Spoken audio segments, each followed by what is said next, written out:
প্রিয় দর্শক শ্রোতা বন্ধুরা, ধানের জমিতে আগাছা এটা ব্যাপক ধরনের একটা ক্ষতি।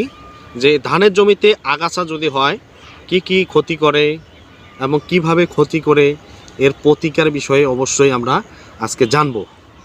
আমি লক্ষণ রায়, সফল কৃষক চ্যানেলের পক্ষ থেকে আন্তরিক শুভেচ্ছা অভিনন্দন। আপনারা যদি এই চ্যানেলে প্রথম হয়ে থাকেন অবশ্যই চ্যানেলটি সাবস্ক্রাইব করবেন এবং পাশে থাকা বেল আইকনটি যে আছে ক্লিক করবেন, যেন পরবর্তী ভিডিও আপলোড হওয়া মাত্রই আপনারা পেয়ে যান। এবং আমরা আজকে মূল আলোচনার মধ্যে ফিরে আসি।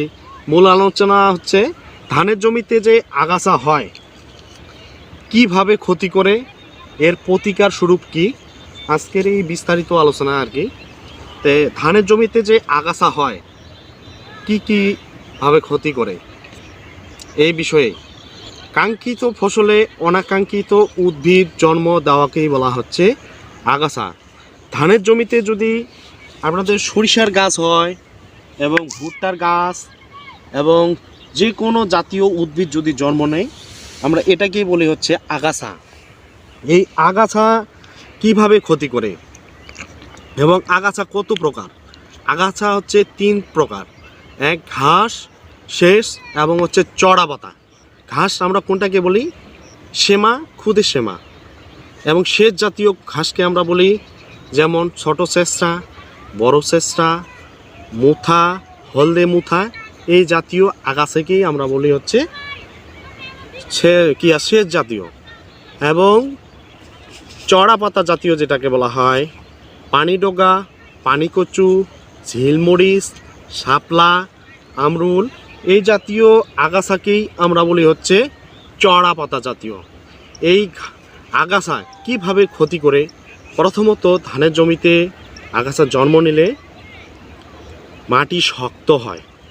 যে আমরা ধানটা বপন করলাম, বপন করার পর ধানের জমিতে যদি আগাছা হয় তাহলে মাটিটা শক্ত হয়, সেখানে গাছের জন্ম নিতে পারে না। দ্বিতীয়ত কিভাবে ক্ষতি করে, সেটাতে পোকামাকড়ের উপদ্রব হয় বেশি। যেখানে ঝোপঝাড় বেশি থাকে এখানে পোকামাকড়ের উপদ্রবটা হচ্ছে বেশি পরিমাণ থাকে। আপনারা অবশ্যই খেয়াল করে দেখবেন, পচনের সৃষ্টি হয় বেশি, অর্থাৎ ছত্রাকের প্রবেশ করে বেশি। যেখানে সূর্যের আলো বাতাস প্রবেশ করবে না সেখানে কিন্তু ছত্রাকের আক্রমণও বেশি হয়, যেটা পচন। গাছ খাটো বড় হয়, গাছের থোর নিতে পারে না। ধানের জমিতে ঘাসের অর্থাৎ আগাছার যদি পরিমাণটা বেশি হয়, এই জায়গাতে কিন্তু আপনারা গাছ যে থোপ হবে, যেখানে 35-40টা হবে, এখানে কিন্তু হতে পারবে না। এটা হচ্ছে ঘাস হওয়ার পর। এবং ঘাস যদি হয় আরেকটা ধরনের ক্ষতি হয়, সেটা হচ্ছে ব্যাপক পরিমাণ হলে লোকজনের সংখ্যা বেশি লাগে নিড়ানি দিতে। এটা হচ্ছে ঘাসের কিন্তু কারণেই হয়। এটা হচ্ছে সার ও সেচের ভাগ বসায়। প্রথমত সার কি, যেমন টিএসপি সার, ডিএপি সার, এমওপি সার, ইউরিয়া সার যেটা নাইট্রোজেন এবং মাইক্রোনিউট্রিয়েন্ট যে আছে, এই খাদ্যগুলোও কিন্তু ভাগ বসায় হচ্ছে আগাছা। এই আগাছা আবার দেখা যায় হচ্ছে সেচ, আমরা যে জমিতে পানি দিই, এই যে পানি আছে এই পানিরও ভাগ বসায় হচ্ছে কিন্তু আগাছা। এভাবেই কিন্তু ক্ষতি করে। এর ক্ষতির প্রতিকার আমরা কি অবশ্যই আজকে জানব। যে অ্যাসিটাক্লোর এবং বেনসালফিউরন ইথাল যে 18 WP ধরনের আগাছা আছে, এই ধরনের আগাছা ব্যবহার করতে পারেন। এবং পাইরোসালফুরান ইথাইল ধরনের আগাছা ব্যবহার করতে পারেন।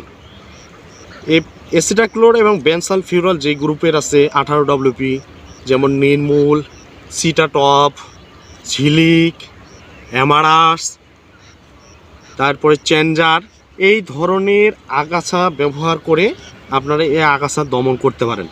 এই আগাছা যে ব্যবহার করবেন, ব্যবহার বিধির অবশ্যই নিয়ম দরকার আছে। আপনাদের ব্যবহার করার সময় অবশ্যই ধান লাগানোর ঠিক 5 থেকে 10 দিন বয়সে আপনার 18 WP যে গ্রুপের আগাছানাশক আছে, এই ধরনের আগাছানাশক ব্যবহার করবেন।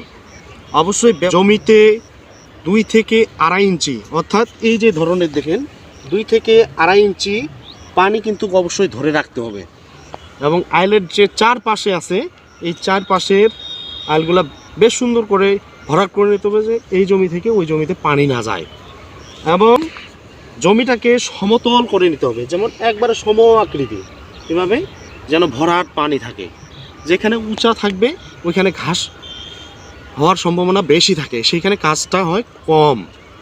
জমিতে 7 থেকে 10 দিন পর পানি প্রবেশ করতে হবে।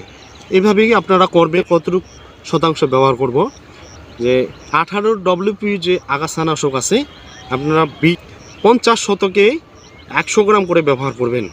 সারের সাথে অথবা ইউরিয়া সারের সাথে যে কোনোভাবেই আপনারা এই আগাছানাশকটা ব্যবহার করবেন। তো দর্শক বন্ধুরা, অবশ্যই আপনারা পরবর্তীতে আরও সুন্দর সুন্দর ভিডিও পাওয়ার জন্য অপেক্ষা থাকবেন।